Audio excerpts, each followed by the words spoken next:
সন্তান অতিরিক্ত চঞ্চল, বাগে আনতে পারছেন না? বাগে আনতে মেনে চলুন 5টা টিপস। আজকে আমি প্যারেন্টিং টিপস নিয়ে কিছু কথা বলবো। প্যারেন্টিং টিপস জানা থাকলে বাচ্চাদের বড় করে তোলার কাজটা অনেকটাই সহজ হয়ে যায় বাবা মার জন্য। যদি আপনার সন্তান অতিরিক্ত চঞ্চল হয় তবে এই ধরনের শিশুদের সামলানো অনেকটা কঠিন হয়ে পড়ে, কারণ হাইপার অ্যাক্টিভ শিশুরা কোনো কথাই মন দিয়ে শোনে না। কিভাবে এদের মনকে নিয়ন্ত্রণ করে এদের সঠিক পথে চালনা করবেন সেই বিষয়ে আজকে আলোচনা করব। চলুন প্যারেন্টিং টিপস নিয়ে এখন আলোচনা করব আমি।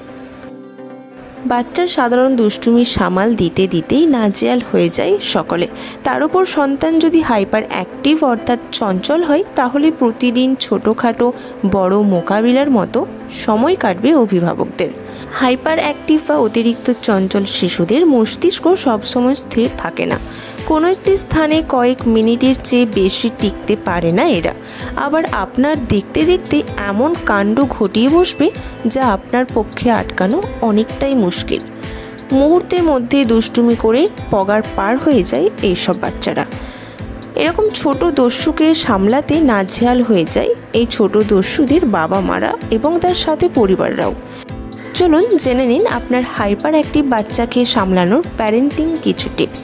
যেটা হলো ফার্স্ট অফ অল যেটা আমি বলবো সেটা হলো গ্যাজেট থেকে দূরে রাখা বাচ্চাকে।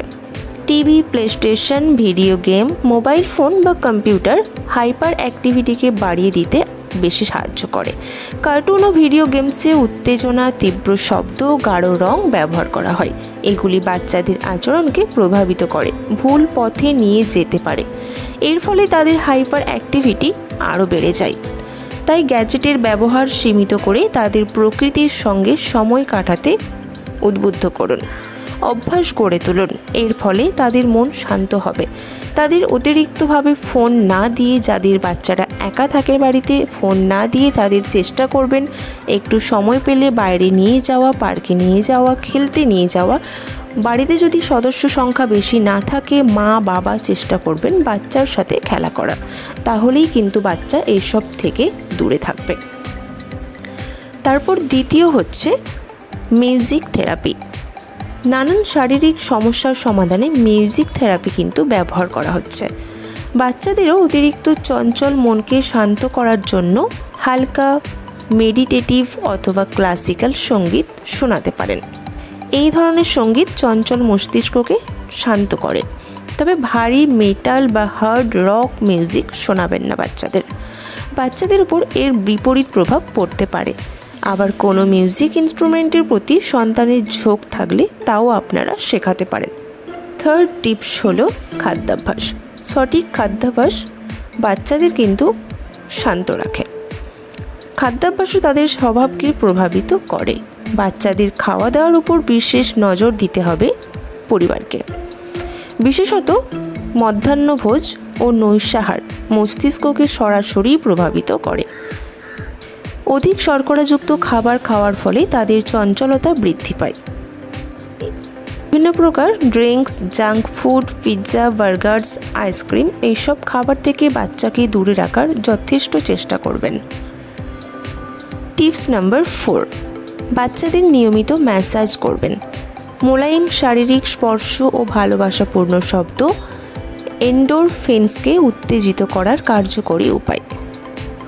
হাইপার অ্যাক্টিভ সন্তানকে শান্ত করার জন্য তাদের ভালোবেসে ডাক দিন। তাদের মাথা, চোখ, হাত, পা ও পিঠে হালকা ম্যাসাজ করুন। এর ফলে তারা স্বস্তি পাবে এবং আনন্দ অনুভব করবে। টিপস নাম্বার 5, শক্তির সঠিক ব্যবহার করুন। ছোট বাচ্চাদের এমন কিছু ক্রিয়াকলাপের সঙ্গে জড়িয়ে রাখুন যাতে তাদের শারীরিক শক্তি সঠিক পথে সঞ্চালিত হতে পারে। যেমন ধরুন নাচ, গান, দৌড়ঝাঁপ, বাস্কেটবল, ক্রিকেট, সাঁতার কাটা ইত্যাদিতে ভর্তি করে দিন। নিউরোবিক্স বা মেন্টাল অ্যারোবিক্স মস্তিষ্ককে উৎসাহিত করে, মনোযোগ বৃদ্ধি করতে ও অধিক সতর্ক করতে সাহায্য করবে। বল বাউন্স করানো, বোর্ড গেমস, ধাঁধা সমাধান করানোর মতো খেলা তাদের শক্তিকে সঠিক পথে চালনা করবে। আশা করছি ভিডিওটা আপনাদের অনেক কাজে আসবে। এই ধরনের আরও টিপস পাওয়ার জন্য চ্যানেলটা অবশ্যই সাবস্ক্রাইব করবেন। সাবস্ক্রাইব করে বেল বাটনে প্রেস করবেন নোটিফিকেশন পাওয়ার জন্য। ভিডিওটা ভালো লাগলে লাইক করবেন, শেয়ার করবেন এবং কমেন্ট করে অবশ্যই জানাবেন। ধন্যবাদ।